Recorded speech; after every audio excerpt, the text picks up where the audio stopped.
Timelines. I love this. There's a lot of stuff, and I know some of you started to talk about timelines, and we started to talk about it a bit. Yeah. I suppose that what should be said is timelines isn't now part of many NLP trainings, although that's not true, it is. But timelines has been developed by a guy called Tad James, who was an NLP practitioner. And he just took this one aspect of NLP, which he liked, and he's developed so much work on timelines. I think he's got a book called Timelines and the Basis of Personality, which are great. Is a really good book to read. So all we're going to do with timelines is introduce the idea and then look at a couple of practical applications. Is that all right? Okay. Yeah. So we have an internal process for everything, right? Part of these processes are called meta programs, of which we're going to discover more and more later. But meta programs are part of the filtering system of the way that we process information, both coming in and going out. So, for example, a meta program would be your modalities, sub-modalities, yeah. A meta program would be, are you motivated towards something or away from something primarily? That's a meta program. Are you a big picture thinker or a detailed picture? These are meta programs. There are lots of them, but these things run as part of our filtering system. We never really consider them until we get asked to consider them. And one of these meta programs is timelines, how you process time internally. So I'll mention it first, and then I'll show you how to access the timelines. Then you'll go away and access each other's timelines again and see what happens. From what you've read, if you have read, what do you already know? I know that some people access timelines from behind, coming through them, going forward, and they can angle up, or they can be strung out in front of them, away from them, coming from left to right or right to left. Right. Yeah. Okay, that's good. Yeah. That's basically what we need to know. Yeah. So, if we talk about memories, we talk about time in particular. Time is a construct, right? Time, to get really deep very quickly, but time doesn't exist, right? Time is related to this thing that we think of as a persistent now, and the persistent now exists when it's not now, which we call the past, and the future exists because we imagine a future. They don't exist. One of the ways to think about time is it's like a spotlight, and the spotlight is shining on bits of experience depending on where we're focusing. So some people will orient time, they will organize their thinking about time linearly, in straight lines. The lines will either be through them with the past at the back and the future in the front, or in front of them, or possibly behind them, with the past to the one side and the future to the right, to the left. Those are the two primary ways of organising time. So once we explore this, you'll get it. People whose timelines run through them are said to be in time. Yeah. So they are in time meta-programmed or organisers. And people who have a timeline in front of them, shall we say, like a washing line in front of them, are through time.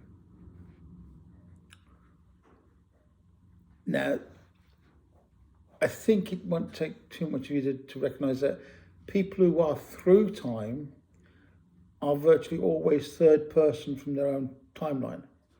They're distanced from it. So when you get them to ask the memory, they scan it along the timeline, they then visit the memory to come bring it to them. People who are in time are actually automatically associated with the past because it's part within them. Yeah. So so for the sake of the video and for your reference later, I'll describe how you access a timeline, then I'll demonstrate it, and then you can go and do it, right? It's not complicated, but what you do is you get the person you're trying to find the timeline out to think of something they do every day. You get them to imagine it. It doesn't matter what it is, but something really simple like brushing your teeth or having a shower or whatever it is. And you ask them to create a picture of where that is.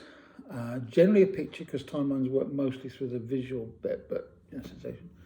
And then you get them to imagine doing it yesterday morning, a week ago, a month ago, a year ago. And then you get them to imagine doing it tomorrow, the next month, next year. So although the situation of where they're brushing their teeth or having their shower or whatever it is changes, the action will always be the same. And then you ask them questions about where the pictures come from. And that's how you access the timeline. So, okay, so we're going to try and access your timeline with the process. So I'll go through it, then you can all go and do it on each other, and you can have yours done again. It doesn't really matter. Okay. Sure. So can you think of something that you do every day? Doesn't matter what it is, but every day. Yes. You don't need to know what it is. Okay, but you can imagine yourself doing that this morning. Yes. Can you see yourself doing that this morning? Yes. If appropriate, can you hear yourself doing it this morning? Yep. Okay, can you feel yourself doing it this morning? Yeah. Okay, that's quite nice. Good non-verbal there.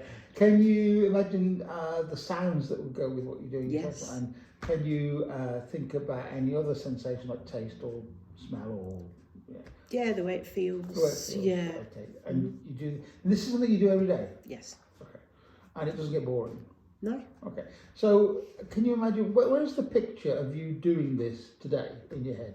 In front of you, beside you. Where is it? It's here. Behind your head. Yeah. Okay. So is that picture in colour? Yes. Is it moving or still? Moving. Moving. Okay. Are you? It's at the back of your head, but do you imagine yourself being in it, or are you dissociated from it? The weirdest thing is, if I try, I can do both. Okay. Imagine you're in it. Right. Yeah. Yeah. So you're not looking at yourself. You are yourself. Has the picture moved now, or is it still at the back of your head? It's moved forward slightly. Move forward slightly. Okay. So that idea of being in the now, in that moment of whatever it is you're doing this morning, I suspect, is it eating something, I guess? Is it tasting something? It sounds boring. It's doing dishes. I actually like doing the dishes. Oh, I thought it was, okay. So intuition was wrong there, I guess, because there was a tasty thing to it. But maybe, I don't know, maybe you eat the I don't know. Lick the plates. Lick the plate. Lick the plates. Yeah. There's no water involved. Okay, there we go. So, deliberate break state. Picture of doing it this morning, watching this today, is about slightly forward here, and you're in it. Yeah. Okay. Yeah. Okay. Can you did the same thing yesterday morning, yeah? Yes. So think about that. Where's the picture? Further back. Further back. And okay, so think about doing that 6 months ago. Where's the picture? Oh, further back again. Think about doing it a year ago. Where's? Yeah, just going back that Go way. back. Hey, go back in a straight line. Yes. Okay. So if you did it 4 years ago, where would the picture be? It would be probably out of this room, but it would be behind there. Interestingly, even though it's all the way back there, is the picture still the same size? No, it's a bit smaller. Ah, okay. Yeah. So think about washing dishes tomorrow. Can you imagine where the picture would be? Yeah, here. Okay. And doing it next week. Oh, be out there. And doing it in a month's time. Yeah. Okay. Fine. So your timeline runs at the moment from the past and the back of you, through your head. Present is around about here. Tomorrow is here, but it goes outwards from you, yeah? Mm-hmm. Does Yeah. that feel right? Yeah, that does feel right, yes. Okay, so if I said to you, imagine a thing in the future, a year in the future, do you sense that the picture could come from that way? Yes. Okay, if I said to you, go back to your earliest memory, where do you think it is? Yeah, Back behind me, that way. definitely, yeah.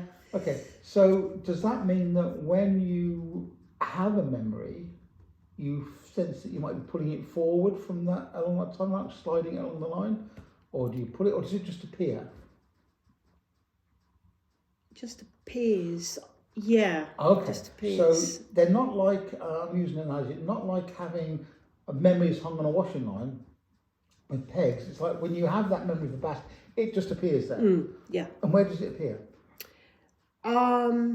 Sort of here. So it appears. Yeah. Okay. So according to Tad James, then you are an in-time person, and there's a very good chance that when you have a memory, you immediately connect to the emotions of that memory. Yeah. Yeah. Yeah. So you go back there to get the memory, and then you bring it to the now, and in the now you have the memory of the past. Is that about right? Yeah, that sounds right. Yeah. Fantastic. So that's how you access the timeline.